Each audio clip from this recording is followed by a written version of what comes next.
Christopher Franke we knew from Tangerine Dream.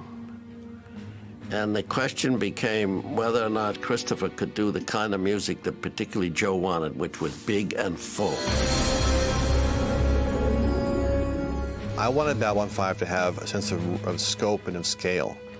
And his music is emblematic of that. It is unabashedly dramatic, unabashedly operatic, and it elevates the scenes that it appears in. The primary function of music scores and movies is to enhance the emotional level of acting. They should rather feel the music than hear the music.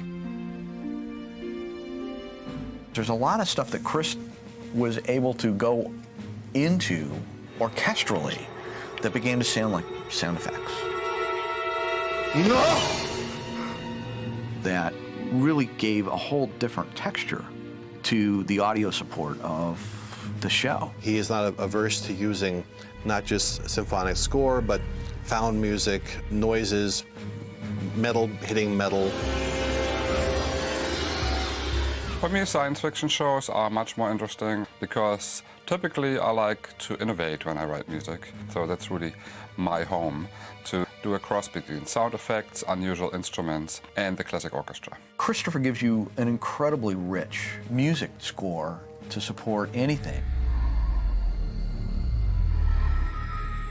In Babylon 5, you have a fantastic setting, you have amazing action, innovative designs. But in the end, it's about people, it's about the choices, it's about the consequences of the choices. And that factor really helps a composer finding the rightness factor. Is that melody really working, or is it just wallpaper? Chris decided to take the music and turn each scene into opera, to work with the scene, and to push the dramatic elements of that even further.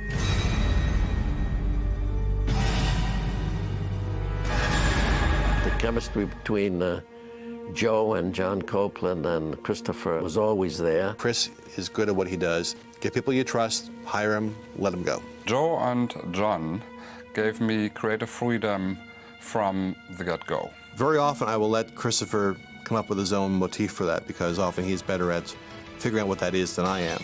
Often I would say to him, you know, Chris, break my heart. Just go ahead and just break my heart. And he always was able to do that.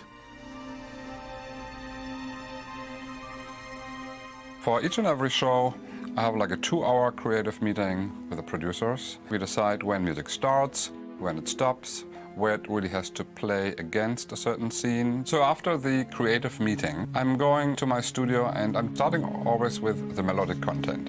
And then around the melodic content, I do all the ambient and transitions. Then I decide which tracks have to be produced electronically and which tracks have to be recorded acoustically. The acoustic tracks I will email to my scoring stage in Berlin. And he directed the Berlin Symphony Orchestra from his studio in Hollywood Hills. They come into the studio, pick up their scores, sit down at their chairs, turn on the TV set, and there's Chris. I never conducted really the full orchestra at once. I always conducted like maximum 24 people, which is quite possible to do it that way. Chris not only wrote the music, but orchestrated it, directed it, and mixed it all together and did whatever else that he needed to do to add to what the Berlin Symphony Orchestra did. It may be the first time that a television series has had a full score for every single episode. I've seen shows where music have been recycled, and some show it might even work.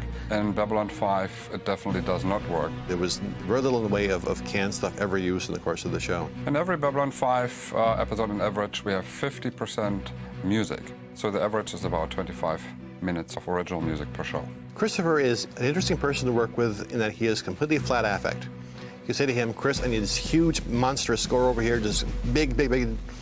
Yes, I will do this. You know. And walk away and come back with this incredible composition. Maybe it's the German in Christopher, but if he tells you he's going to deliver on a certain date, he will deliver it on a certain date. I love the deadlines. Without deadlines, I would be lost. When something really melts together and picture and sound becomes like one unity, then I know I'm done. Chris is one of these indomitably cheerful, nothing is a problem kind of people. This is another indication of the kind of guy that Christopher is. He is quite remarkable. Chris, like many artists, does what he enjoys doing. and he will go to the wall if he enjoys it a lot.